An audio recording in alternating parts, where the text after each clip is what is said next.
자, 하나님의 말씀 우리가 함께 봅시다. 시편 133편 1절에서 3절입니다.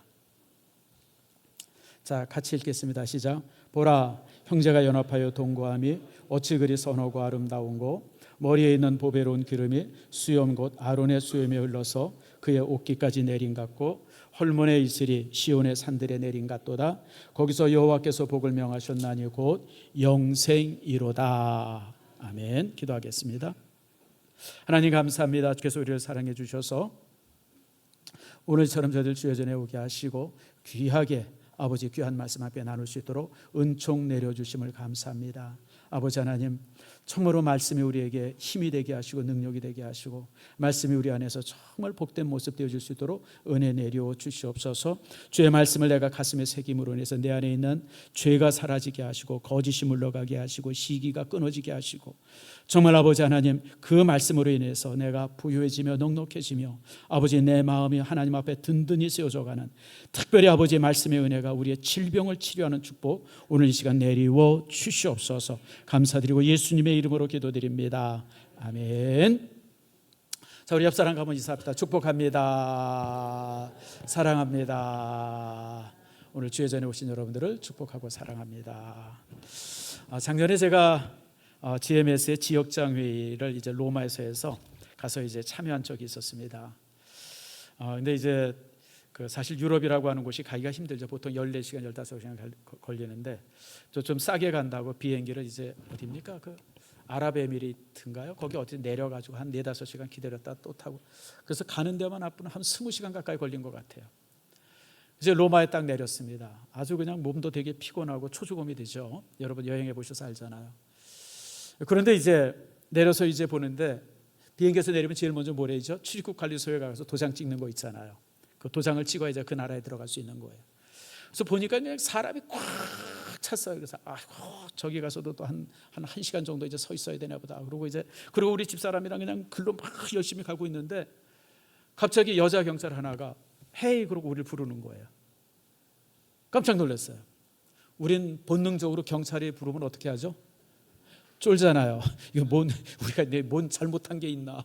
우리 집사람이랑 그저 쫄고 이제 그 경찰 앞에 갔습니다. 그랬더니 묻더라고요. 코리안이냐고. 그래서 그 코리안이라고. 그랬더니 절로 가지 말고 이쪽으로 가라고, 유럽인들이 쓰는 자리로 우리를 안내하는 거예요. 그래가지고요 한 10분 만에 나왔어요. 그냥 그때 우리 비행기에서 내린 사람이 한 300여 명 되니까 그냥 사람들이 그냥 확 가잖아요. 그 얼마나 많은 사람들이 가겠어요.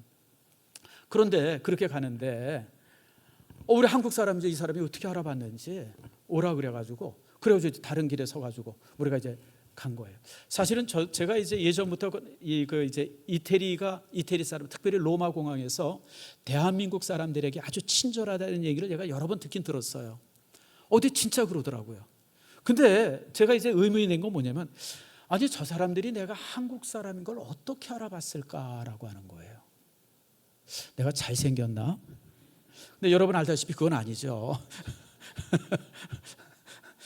우리 교회에서나 제가 잘생겼다 그러지 어디 바깥에 나가서 그런 얘기 절대 못합니다. 성도들이 이쁘게 봐줘서 이제 그런 얘기를 하지. 그러니까 어떻게 우리가 알았을까? 혹시 우리가 집사람이랑 대화하는데 한국말 하는 걸 듣고 그랬나? 그럼 그 사람이 한국말을 어떻게 알았을까? 아무튼 이런저런 생각을 하면서 그때 이제 이렇게 나왔던 기억을 합니다. 사실 여러분, 동남아 사람들과 우리는 구별이 아주 분명하게 됩니다. 그 필리핀 사람이나 베트남 사람이나 무슨 태국 사람들, 이런 사람들과 한국 사람은 아주 구별이 딱 됩니다. 왜냐하면 체형이 달라요. 우리 특별히 동북가 있는 일본 사람, 우리나라 사람, 중국 사람들, 이런 사람들은 어깨가 좀 넓습니다. 나름대로. 그쪽 사람들은, 동남아 사람은 어깨가 좁아요. 그래서 딱 뒷모습만 봐도 어디 사람인지 금방 이제 구분이 되어져요.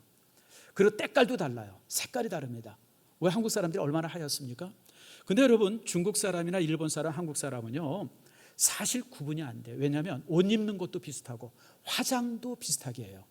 한국 화장법이 요즘 확 퍼져가지고요, 중국 사람들도 다 한국 사람처럼 화장하고 일본 사람도 똑같아요. 제가 얼마 전에 이렇게 그 유튜브를 보니까 일본 사람들이 제일 좋아하는 나라 첫 번째가 미국, 두 번째가 대한민국이에요. 세 번째가 프랑스, 영국, 이태리 뭐 이런 식으로 가더라고요. 세상에 난 일본 사람들이 우리를 그렇게 짝사랑하는지 처음 알았어요, 여러분들. 그러니까 옷 입는 것도 우리랑 비슷하게 입고 다녀요. 그래서 여러분 사실 구분이 잘 안 가요. 근데 어떻게 알아봤을까? 참 이게 참 지금도 참 신기해요. 그래서 한번 더 가볼까? 그런 생각을 제가 이제 했던 기억이 납니다. 사실 우리가 어딘가에 가서 뭔가 구별된다고 그러면 되게 기분이 좋습니다. 여러분이 어떤 모임을 간다든지 어떤 연회를 가고 그럴 때 사람들이 여러분 알아보고 이쪽으로 오세요. 그래서 뭐 상석을 앉게 하든지 특별하게 이렇게 특별히 구별되게 여러 번 한다 그러면 사실 얼마나 기분이 좋아요. 근데 어떤 모임에 갔는데 내가 투명인 거예요. 누가 오는지 가는지 아무 관심이 없어요. 그럼 별로 그렇죠. 그런 모임 가가지고. 아무튼 여러분들, 그래서 우리가 구별되어진다고 하는 것이 참 중요합니다. 그런데 우리 성도들도 그렇고 교회도 그렇고 사실은 구별된 데예요. 성도라고 하는 말 자체가 구별됐다고 하는 뜻입니다. 그리고 여러분, 교회라고 하는 것이, 교회를 우리가 에클레시아라고 그러잖아요.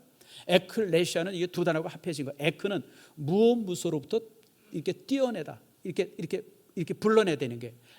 레시아는 뭐냐면 라오스, 군중이라는 뜻이에요. 군중에서 이렇게 띄어낸 사람들이 교회예요. 다시 말하면 우리 성도들과 교회들 그렇고 이게 구별된 존재예요. 그런데 구별된 존재임에도 불구하고 불신자들은 우리를 구별하지를 못해요. 자, 여러분, 우리 스스로가 구별된 자라고 성도라고 분명히 얘기하는데, 우리 교회가 구별된 장소라고 분명히 얘기하는데 세상 사람들이 전혀 구별을 안 하는 거예요. 그래서 우리가 교회 다니면 교회 다니나 보네. 그리고 우리 교회를 바라보면 그냥 절간처럼, 불교인들이 절간 들어가는 곳, 이 교회 다니는 사람들이 모여서 예배드리는 곳인가 보다, 그냥 그 정도만 알지 그 이상의 생각은 전혀 가지질 않는다고 하는 거예요. 이게 뭐가 문제예요? 우리 스스로는 구별됐다고 생각하는데 세상 사람들은 전혀 우리를 구별된 사람으로, 구별된 장소로 보질 않아요. 그렇게 보지 않는 사람들의 눈이 잘못된 거예요? 구별되어 있지 않는 내 삶이 잘못된 거예요? 뭐가 잘못됐을까요? 불신자들이 눈깔이 삐었어요? 아니죠, 여러분들. 우리가 그렇게 보이지 않는 게 문제인 거예요, 여러분들. 우리 예수 믿는 사람들이 불신자들 앞에 믿음의 사람답게 다르게 보여보세요. 다르게 행동하고 다르게 말하고 다르게 살고 그런다 그러면 그 사람들이 얼마나 우리 믿음의 사람들을 여러분 존경도 하고 경외도 하고 얼마나 두려워하겠어요. 근데 똑같아요. 교회 다니는 거 외에는 구분이 안 가는 거예요. 그래서 사실 이게 참 저도 이 설교를 준비하면서 참 많은 이렇게 회개의 거리들이 만들어지더라고요. 오늘 이제 우리 교회가 한 40명 가까운 이제 이렇게 임직자들이 세워집니다. 여러분들 이따 오후 예배 때 많이 나오세요. 특별히 여러분들이 많이 나오라고 미끼를 준비했습니다. 선물을 아주 좋은 걸 준비했어요. 우리 교회는 안 나오면 안 줘요. 늦게 와가지고 달래는 돈. 그래서 초등학교 이 유년부 이상이면 다 주려고 그래요. 그리고 500개를 나눕니다. 그러니까 여기 꽉 찬 성도들에게 남김없이 다 줄 거예요, 여러분들. 오늘 다 쓸 겁니다.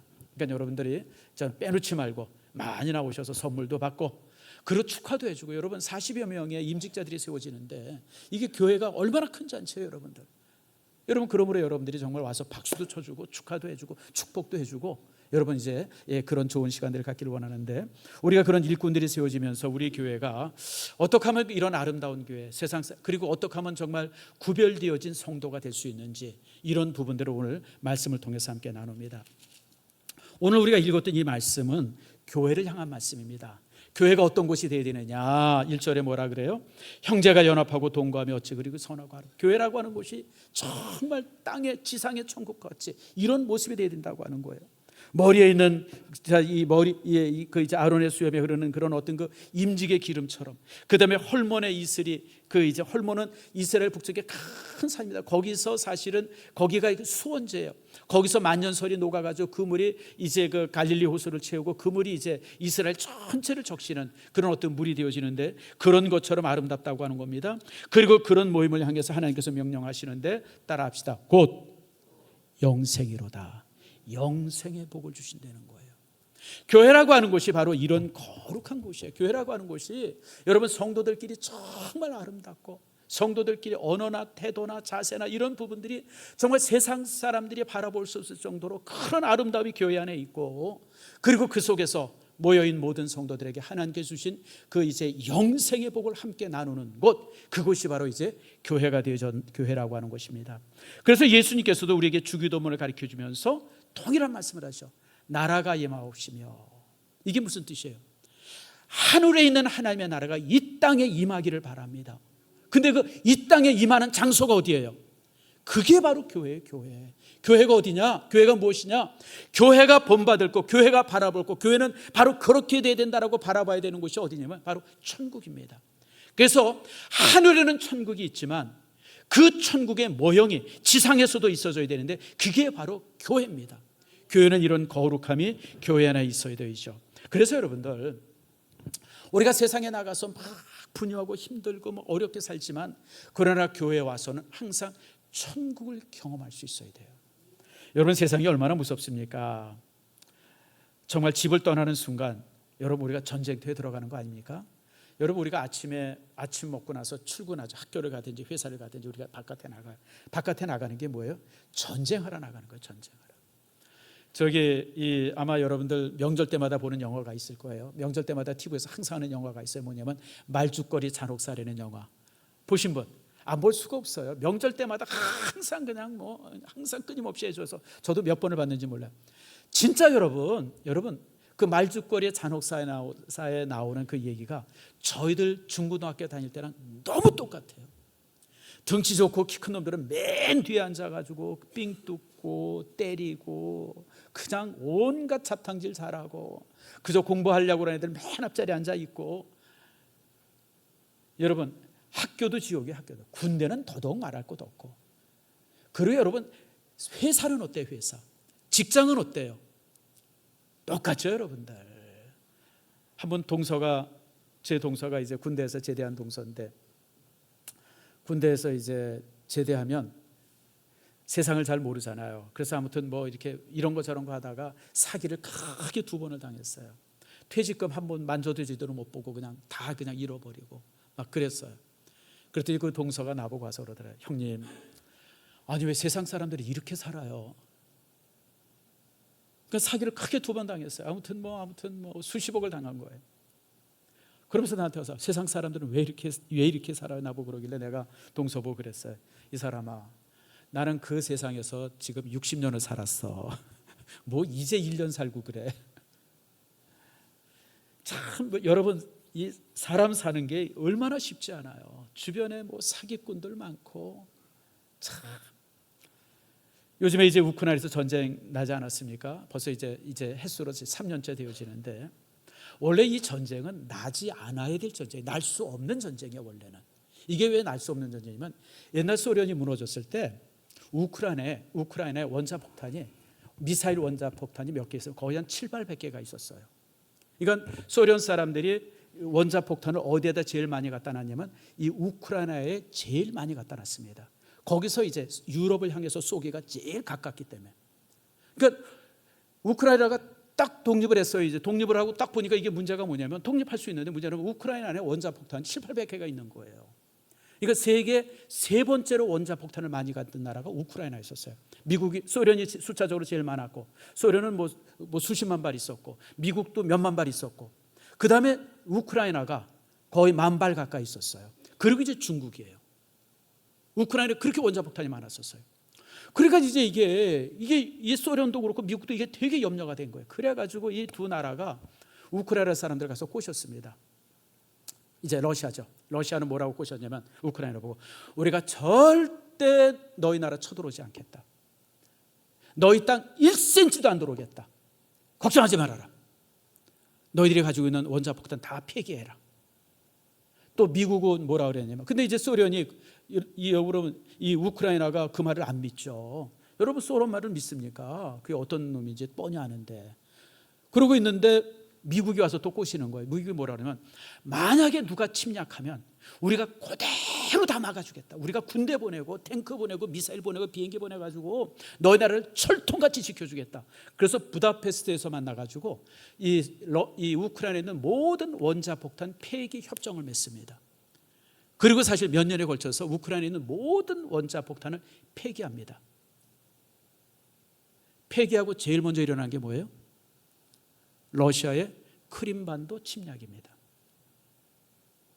미국이 도와줬어요? 안 도와줬어요? 개뿔 왜 도와줘요? 그리고 한 10여 년 지난 다음에 3년 전에 이렇게 전쟁이 일어난 거예요.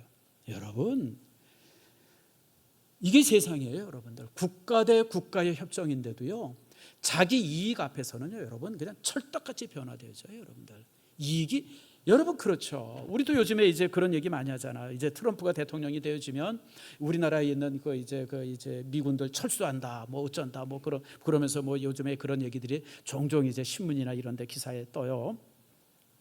여러분, 미국이 우리나라를 지켜줄까요? 안 지켜줄까요? 지켜줄까요? 안 지켜줄까요?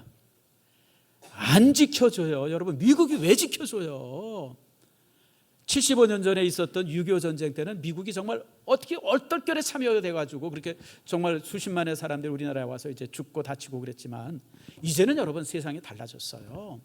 과거에는 냉정 시대이니까 과거에는 공산주의와 민주주의의 어떤 이 두 전쟁이었어요. 그러니까 우리나라에서 남북한의 전쟁이 아니라 공산주의와 민주주의의 전쟁이었어요. 그래서 와서 도왔지만은 지금은 이제 그럴 이유가 없어요.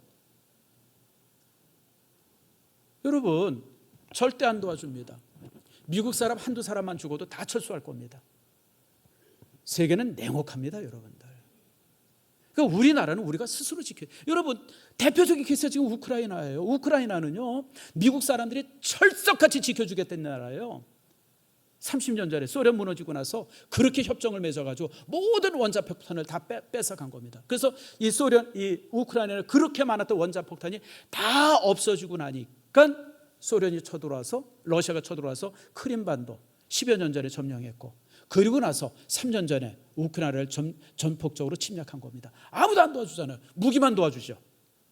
그것도 지금 준까 말까 그냥 뭐 찔끔찔끔 도와주고 그래가지고 지금 우크라이나에요, 전쟁 나가지고 죽은 사람들의 숫자, 다친 사람의 숫자가 100만이 넘습니다. 여러분들,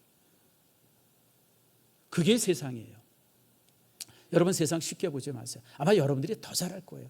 제가 교회 안에 있는 목사도 그런 걸 느끼고 사는데, 그런 걸 느끼고 사는데, 여러분들 세상 안에 살면서 얼마나 황당한 일을 많이 당해요. 사기도 당하고, 여러분 뭐 이런 거 저런 거 뭐 이루 말할 수가 없을 거예요. 여러분들 그러고 살잖아요.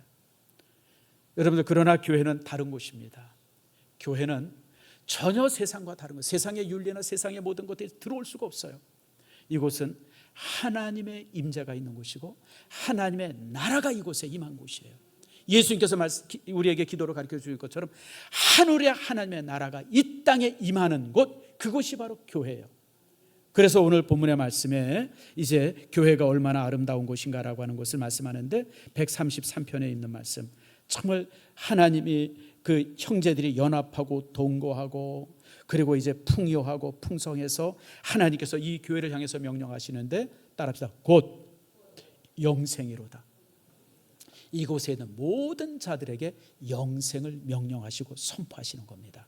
자, 그러면 이렇게 아름다운 교회가 되려면 어떻게 되느냐라고 하는 거예요. 이게 저절로 이루어지냐라고 하는 거예요. 그게 아니죠. 여러분, 세상에 저절로 되어지는 게 어디 있습니까? 가만히 놔둬서 되는 것이 어디 있어요? 그래서 이 부분에 대해서 예수님께서는 우리에게 가르쳐 주셨어요. 하늘의 하나님의 나라가 이 땅에 임하게 해 주시옵소서. 대전제죠.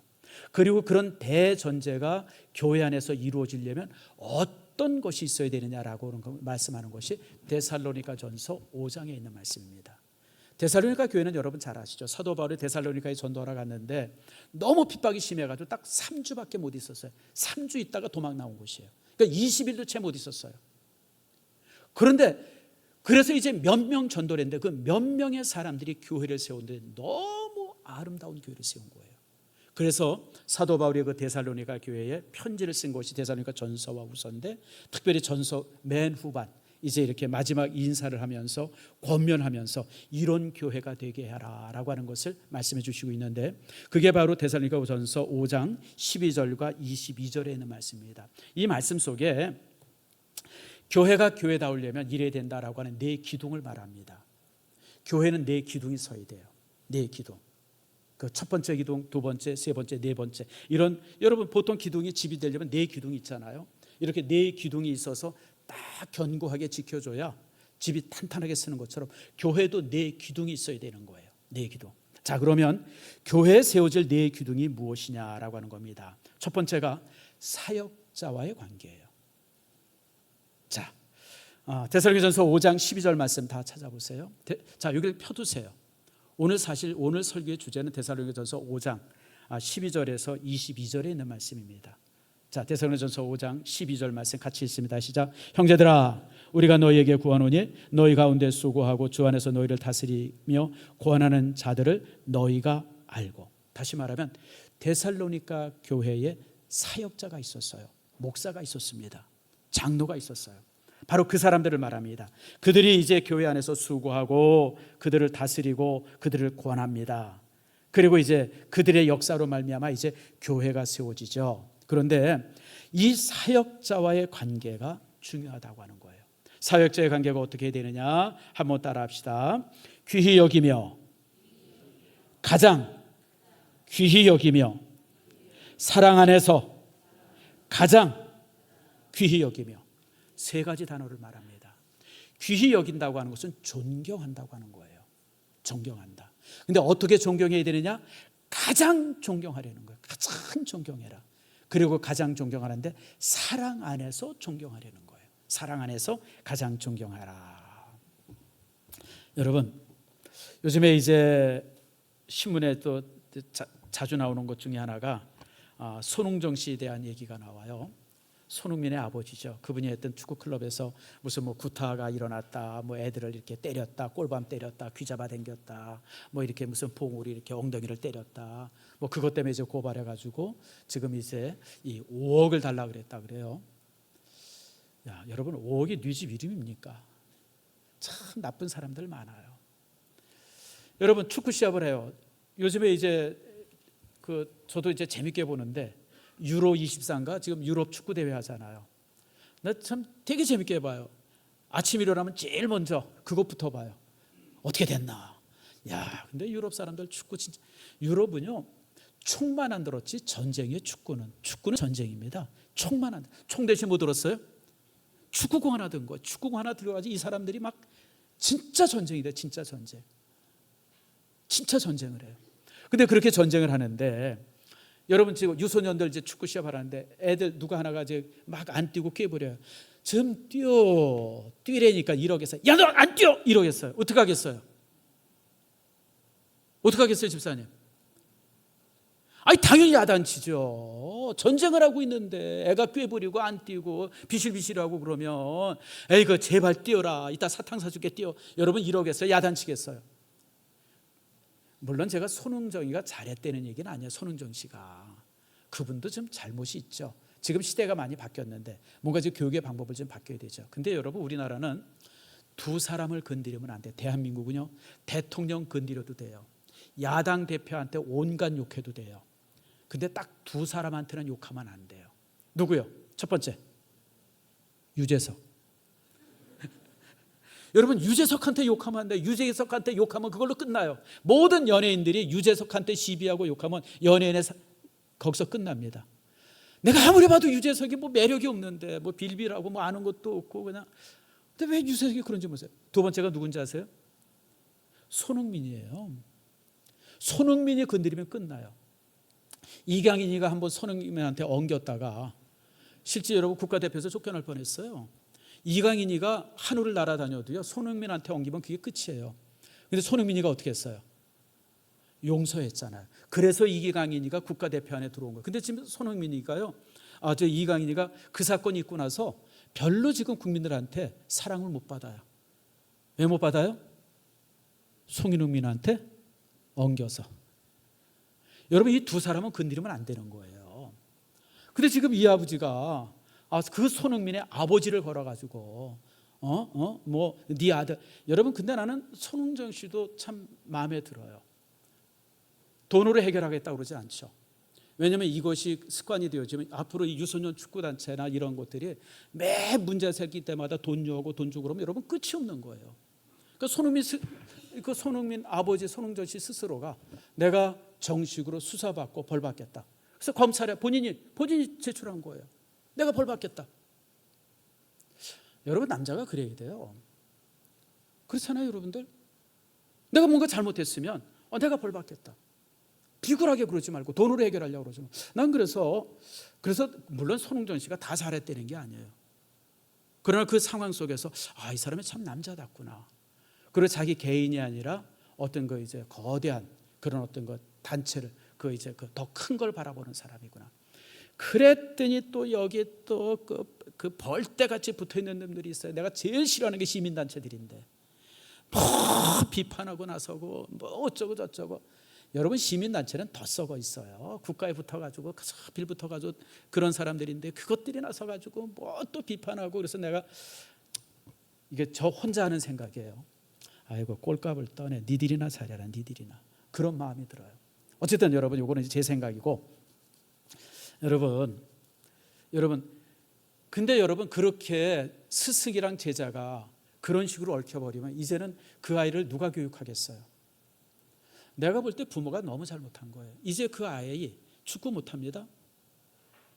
누가 그 아이를 유소년 축구단에서 그 아이를 누가 받아들이겠어요? 그 아이조차도 마찬가지예요. 모든 스승에게서 그렇게 이제 배척될 텐데. 그래서 제가 이렇게 보면서 참 이 아버지가 자기 아들을 이렇게 죽이는구나. 참 그래서 제가 보면서 참 그런저런 생각을 해봅니다. 여러분들이 왜 교육자랑 관계가 좋아야 되느냐? 그건 이유가 없어요. 여러분, 그래야 교육이 되기 때문에 그래요. 여러분, 목장 안에서 목자에게 불만을 갖고 목자가 싫고 이러면 여러분, 목자가 한마디가 여러분 귀에 들어와요? 목자가 뭐라 그러면 아유, 전화 잘하지 그냥, 아이고 그냥 그러네. 여러분 속으로 다 그러는데 거기 뭐가 되겠어요? 교회도 동일합니다, 여러분들. 목사와 성도와의 사이는 이 서로 존중함으로 하나가 되어야 돼요. 여기 보니까 사랑 안에서라고 하는 단서가 붙죠. 사랑 안에서라는 게 무슨 뜻이에요? 여러분, 사역자들도 항상 부족한 인간이라는 거예요. 말의 실수가 있고 감정의 실수가 있고 행동의 실수도 있고 이런저런데 부족합니다. 그런 모든 것을 사랑 안에서 감싸 안고 존경하려는 거예요, 여러분들. 그렇잖아요, 여러분들. 세상에 여러분들, 저도 마찬가지예요. 여러분들, 제가 항상 우리 성도들 앞에 목회자 이렇게 서서 설교하고 또 잘난 척도 하고 그러지만 여러분들이 사랑 안에서 감싸주니까 제가 여기 서서 설교하는 것이지, 만약에 여러분들이 저를 들고 뭐 우리 목사님이 뭐가 어떻다 무슨 여러분 이런 윤리적인 부분들, 무슨 신앙적인 부분들, 무슨 이런 부분들 저런 부분들 그런 거 가지고 시비하면요, 제가 감히 여기 무슨 수로 서요, 여러분들. 저는 여러분들이 사랑 안에 있기 때문에 제가 목회하는 거예요. 사랑 안에 있기 때문에. 제가 나이가 많아서 목회를 못하는 게 아니라 사랑이 없고 존중이 없으면 제가 무슨 수로 목회를 해요, 여러분들. 그래서 사랑 안에서 어떻게 하라? 존경하려는 겁니다. 여러분들, 우리 교회 안에 많은 사역자들이 있습니다. 우선 담임 목사인 제가 있고요, 저를 돕는 부교육자들이 있죠. 두 분의 목사들이 있고 또 이제 세 분의 전도사님들이 있고 또 교육 전사님들이 또 여러 분 있어요. 또 이제 여러분, 그뿐 아니라 각 목장의 목자들도 사역자들입니다. 목자들이 사역자예요. 또 여기 우리 지휘하고 있는 우리 여기 유집사님도 사역자예요. 사역자잖아요, 여러분들. 그리고 또 주일학교 부장 다 사역자들입니다. 여러분, 어떻게 생각하면 어떤 때는 성깔머리도 좀 그렇고 이런 거 저런 거 부족함이 있죠. 근데 어떻게 해야 돼요? 어떻게 해야 돼? 사랑 안에서 용납하는 거예요. 저 자리에 있으면 그럴 수밖에 없겠구나. 아이고, 저 사람은 족의 약점이지만 그래도 하나님께서 그런 사역을 맡겼구나. 그렇게 하고 받아들이는 거예요. 그럴 때 유익이 되는 겁니다. 그래서 이게 첫 번째 기둥이에요. 사역자와 성도들의 관계는 어떻게 해라? 사랑 안에서 서로 존경하라. 여러분, 이겁니다. 두 번째로는 따라합시다. 따라하세요. 너희끼리 화목하라. 그렇죠. 교회 성도들끼리, 여러분, 이 성도들 공동체 안에서는 어떻게 되냐면 여러분, 화목해야 돼요. 화목. 여러분, 이 화목이 참 쉽지 않습니다. 화목한다고 하는 것. 근데 여러분, 교회는 어떤 일이 있어도 화목해야 돼요. 갈등의 여지를 만들면 안 돼요. 갈등해서도 안 되고. 특별히 여러분, 화목을 깨는 사람들이 있는데 오늘 예수님께서는 이런 사람들을 향해서 이렇게 말합니다. 자, 마가복음 9장 20절인데 같이 한번 읽어봅시다. 시작. 소금은 좋은 것이로되 만일 소금이 그 맛을 잃으면 무엇으로 이를 짜게 하리요. 너희 속에 소금을 두고 서로 화목하라. 이게 도대체 무슨 뜻이에요? 화목하는데 어떻게 소금을 두고 화목해요? 그럼 여러분 초 치는 게 아니라 뭐 쳐요? 소금 쳐요? 이 두 사람이 화목하려면 그냥 소금 치면 돼요? 그 어떻게 해야 돼? 이게 도대체 뭔 뜻이에요? 나도 맨 처음에 이게 뭔 뜻인 줄 몰라가지고 굉장히 이 말씀을 읽을 때마다 이게 무슨 뜻일까 딴 게 아니에요, 여러분들. 소금이라고 하는 것이 맛깔내게 하잖아요. 조미료 중에서 최고 좋은 조미료는 짠맛입니다. 아무리 좋은 음식을 만들어도 짠맛이 없으면 음식이 맛이 없어요. 최고의 조미료. 그런데 그 짠맛을 내기 위해서는 소금이 어떻게 해야 돼요? 자기를 녹여야 돼요. 자기가 녹지 않고는 소금이 이 짠맛이 안 나는 거예요. 그래서 그 소금을 두고 화목하라고 하는 것은 화목을 위해서는 내가 희생되려는 거예요. 내가 손해보려는 거예요. 여러분 부부가요 아주 그 화목한 부부들이 있어요. 화목한 부부의 비결이 뭔지 아십니까? 화목한 부부는요, 여기 이제 다 대부분의 부부가 있는데 화목한 부부는요, 여러분 한 가지 원칙이 있어요. 한번 가만히 살펴보세요. 내가 상대방에게 베풀지만 상대방에게 요구하지 않아요. 그럼 화목합니다. 잘 기억하세요. 내가 아내에게, 남편에게 베풀어요, 나누어요, 줘요. 근데 그러고 나서 내가 이만큼 했으니까 이제 나 뭐 해줄 건가 기다리지 않아요. 그러면 화목해져요. 화목한 부부는요 언제나 그렇습니다. 근데 화목하지 않은 부부의 특징이 뭐냐면 내가 이만큼 해줬으면 상대방도 이만큼 해주려니 항상 기대하고 있는 거예요. 내가 이만큼 월급을 이만큼 타다 줬으니까 우리 아내가 나한테 이번에 양복을 한 날 맞춰줄 거야. 근데 양말도 안 사줘요. 그럼 여러분 불화하기 시작하는 거예요. 그래서 이게 상대방에 대한 기대가 크면 클수록 불화하게 돼 있어요. 인간관계는 또 그렇습니다. 친구 관계도 똑같아요. 오늘 내가 밥을 사줬으니까 저 친구가 이제 다음에 밥 사줄 거야 이러고 기대하면 그때부터는 화목이 깨지는 거예요. 저놈 새끼가 또 얻어먹네, 또 나보고 밥 내라고 그러네, 뭐 저 싸가지 없어. 그러면 여러분들 관계 깨지는 거예요. 그러니까 여러분들 잘 기억하세요. 내가 누구에게 베풀면 따랐다 베푸는 것으로 끝내라. 베푸는 것으로 끝내세요, 여러분들. 근데 내가 누구한테 베풀고 나서 항상 뭔가 그 사람으로부터 반대급부가 오기를 기대하면 그 기대가 관계를 깨고 화목을 깨는 거예요. 그래서 여러분들 화목하려고 하면 항상 이렇게 손해봐야 된다라고 하는 거 여러분 기억하세요. 그래서 여러분들 오늘 이제 주님께서 이렇게 말합니다. 로마서 12장 18절인데 같이 한번 읽어봅시다. 시작. 할 수 있거든 너희로서는 모든 사람으로 더불어 평화하라. 할 수 있으면 이게 무슨냐면 손해보면서 화평을 만들려는 거예요. 손해보면서 화평을. 그러니까 여러분들 부부 사이에 뭔가 부자지간도 동일해요. 내가 자녀에게 이만큼 주면 저놈이 나한테 얼마 주겠지. 예를 들면 자녀가 이제 결혼해서 이제 결혼하는 자녀들에게 집을 사줬어요. 내가 이렇게 집을 사주고 그러면 저놈이 나한테 한 달에 한 10만 원씩 용돈 줄 거야. 어림도 없어요. 어떤 놈이 줘요. 그걸 기대하면서부터 자녀와 부모의 관계가 깨지기 시작하는 거예요.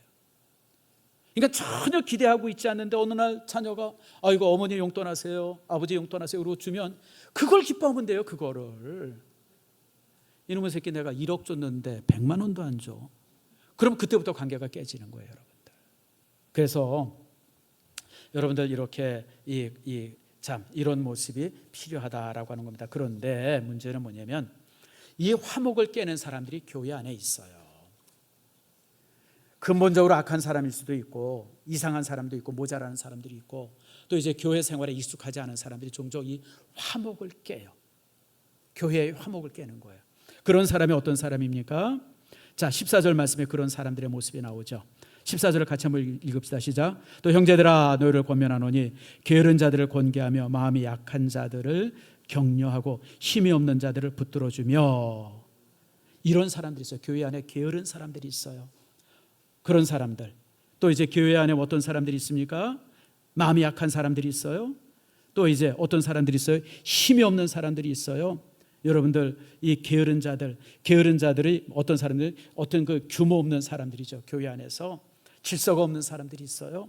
여러분 이런 사람들 앞에 이런 사람들이 있을 때 그런 사람들을 대해서 권계는 권면도 하지만 책망도 하려는 거예요.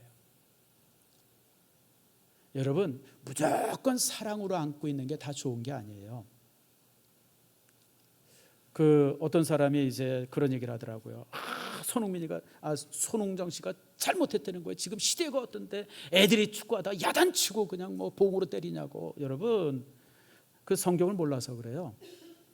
잠언 13장 24절 말씀 우리 한번 읽어봅시다. 시작. 초다를 참아 못하는 자는 그 자식을 미워함이라. 자식을 사랑하는 자는 근실이 징계하느니라. 아세요 여러분들? 이게 부모와 자녀의 관계도 있지만 스승과 제자들의 관계도 동일해요.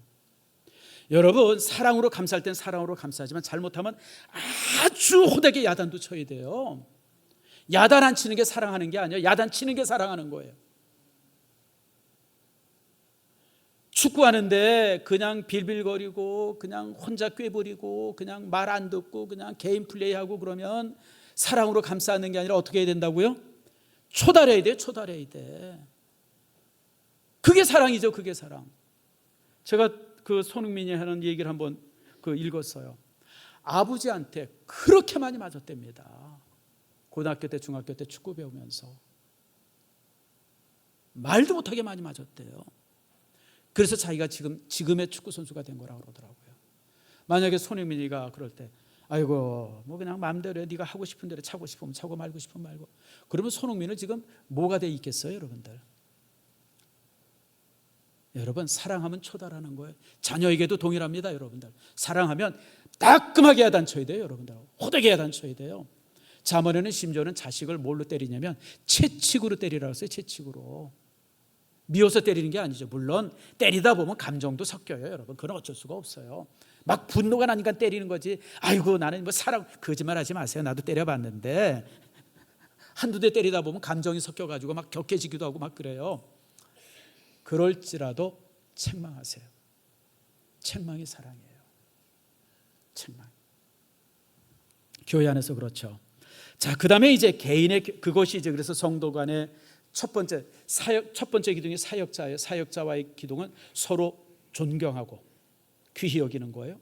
성도들과의 모든 관계는 뭐 하는 거라고요? 화평하는 거예요. 그리고 화평을 깨는 사람에 대해서는 여러분 야단도 치고 책망까지도 하라는 거예요. 그리고 세 번째 기둥이 있어요. 세 번째 기둥은 개인의 신앙생활입니다. 개인의 경건생활이죠. 어떻게 하라고요? 16절과 18절 말씀 따라합시다. 항상 기뻐하고 쉬지 말고 기도하고 범사에 감사하라. 이건 여러분들 너무 잘 아는 말씀이에요. 제가 더 이상 설명하지 않겠습니다. 항상 기뻐하라. 기뻐하는데 언제 기뻐해라? 항상. 복권에 당첨돼도 기뻐하지만 떨어져도 기뻐하세요 여러분들. 건강하고도 기뻐하지만 병 나도 기뻐해야 돼. 항상 모든 일에 있어서. 감사도 마찬가지죠. 감사도. 제가 살아보니까요. 감사는 삶의 태도입니다. 혹시 영화 보셨습니까? 롤랑 조페 감독이 만든 영화인데 한 30년 된 영화네요. 1993년에 만들어진 영화인데 시티 오브 조이라고 하는 영화가 있어요. 이 영화 꼭 보세요. 허리우드 영화 중에서 제일 잘 만든 영화가 시티 오브 조이예요.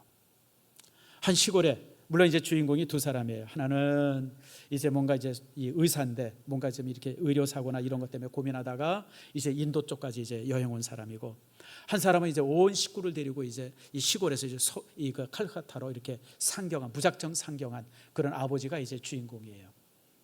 그래서 두 사람이 얽혀진 문제인데, 거기 보면 이제 아이들 데리고 이제 이렇게 다 컬커타에 와가지고 사기를 당해가지고 그나마 있던 돈을 다 잃어버리고 식구들이 어디 나와서 하냐면 길거리에서 나와서 살아요. 딸도 큰 딸이 있어요. 관연한 딸, 시집갈 딸도 하나 있고 아들들도 있고 막 이러고 그런데 그냥 사기를 당해가지고 그냥 길에 나와서 사는 거예요. 길바닥에 이제 보르박스 이렇게 하고.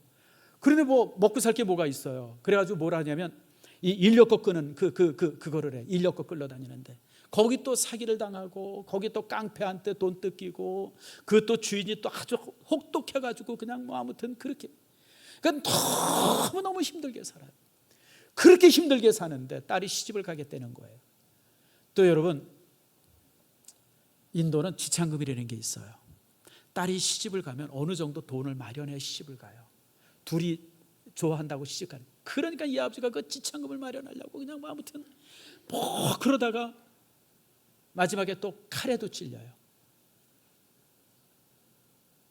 그러면서 이제 딸의 시집을 보내요. 그리고 둘이 딱 앉아서 겐지스 강을 바라보면서 둘이 그런 얘기를 해요. 이런저런 얘기하다가 그 아버지가 그 주인공한테 인생이 왜 이렇게 힘든지 모르겠다고. 원래 인생이 힘들어요, 여러분들. 쉬운 인생이 어디 있어요? 그런데 그렇게 힘든데도 뭐가 있어요? 기쁨이 있잖아요. 무슨 기쁨이요? 딸이 시집을 가는 거예요. 사위를 얻고, 그런 가운데서 내 가족들을 또 먹여 살리기도 하고, 또 그런 가운데서 조금씩 나아지기도 하고. 그래서 영화 제목이 시티 오브 조이예요. 기쁨의 도시. 칼카타는요, 기쁨의 도시가 아니에요. 정말 학대받는 사람의 도시고, 가난한 사람의 도시고, 불황자의 도시고. 그런데 영화 제목이 시티 오브 조이. 저는 그래서 그 영화를 보면서 제가 인생에 대해서 참 많은 것을 느끼고 깨닫고 그랬었어요. 성도 여러분, 이렇게 태양이 있다고 봅시다. 우리가 태양이 있으면요, 여러분, 내가 이렇게 서 있어요. 태양 쪽을 바라보면 모든 것이 환해요. 내 반대로 뒤를 돌아서 태양을 뒤로 하고 있으면 그림자가 보여요. 여러분, 사는 사람들은 다 똑같아요. 저 사람은 나보다 좀 나은 것 같고, 나보다 좀 이렇게 훌륭한 것 같고, 나보다 좋은 집 여러분 똑같아요. 여러분, 돈 없는 거 똑같고, 자식 속색이는 거 똑같고요. 여러분, 부부간에 갈등 있는 거 똑같고요. 별난 집 하나도 없어요. 여러분, 내가 가지고 있는 문제는 저 사람도 똑같이 가지고 있어요. 보이기는 그럴싸하게 보이고 더 좋아 보이지만 그렇지 않은 집이 어디 있어요. 다 똑같아요. 그런데 그 똑같은 인생 속에서 태양 쪽을 바라보고 사는 사람이 있고, 반대로 그늘을 바라보고 사는 사람이 있어요. 그게 다른 거예요. 태양 쪽을 바라보는 사람들은요, 항상 기뻐하고 쉬지 말고 기도하고, 여러분, 범사에 감사하면서 살아요. 그러나 여러분들, 등을 지고 사는 사람들은 매사 힘들고 기도도 안 되고 모든 게 불평이고 모든 게 싫고 나만 이렇게 불행한 것 같고, 여러분, 삶의 태도입니다. 오늘 하나님께서 우리에게 항상 기뻐해라, 태도의 삶의 태도를 가지려는 거예요. 기뻐할 일이 있어서 기뻐하는 건 여러분 개도예요. 개도. 고양이도 하고요. 개 밥 줘봤어요? 고양이 밥 줘봤어요? 얼마나 기뻐해요? 그건 동물도 하는 거예요. 우리 신앙인들은 뭐가 달라요? 어렵고 힘든 일이 있어도 기뻐를 할 줄 아는 거예요. 마지막으로 이제 성령을 소멸하지 말고 예언을 멸시하지 말아라. 이게 네 번째 기둥입니다. 하나님과의 관계예요. 하나님과는 어떤 관계를 가져야 되느냐? 성령을 소멸하지 말아라. 하나님께서 내게 주신 성령의 감동들이 있어요. 해라! 기도 때 내게 주시는 말씀이 있어요. 순종하세요, 여러분들. 많은 사람들이 그런 감동을 거절해요. 아이고, 이게 얼마인데, 이게 얼마나 큰 건데, 아이고 그 힘든 건데. 그러지 말라는 거예요. 성령을 어떻게 해요? 소멸하지 말고 내 안에 하나님의 주시는 성령의 감동 안에서 정말 감사하면서 살려는 거예요. 감격하면서 살려는 거예요. 날마다. 그리고 예언을 멸시하지 말라고 하는 것은 주어지는 말씀을 여러분들 항상 소중히 여기라라고 하는 겁니다. 자, 여러분, 이제 결론입니다. 마지막으로 여러분, 내가 공부 하나 시키겠어요? 자, 한번 봅시다. 유명한 일이죠. 낭중지추. 낭이 뭡니까? 주머니라는 뜻이에요. 주머니 속에 뭐가 있어요? 송곳이 있어요. 주머니 속에 송곳이 있으면 드러나요, 안 드러나요? 드러나요. 가만히 있어도 드러나요. 가만히 있어. 자, 그 다음이 더 재밌어요. 진금, 진짜금은 부도. 도는 그 도금한다는 뜻이에요. 진짜금에 도금해야 안 해요?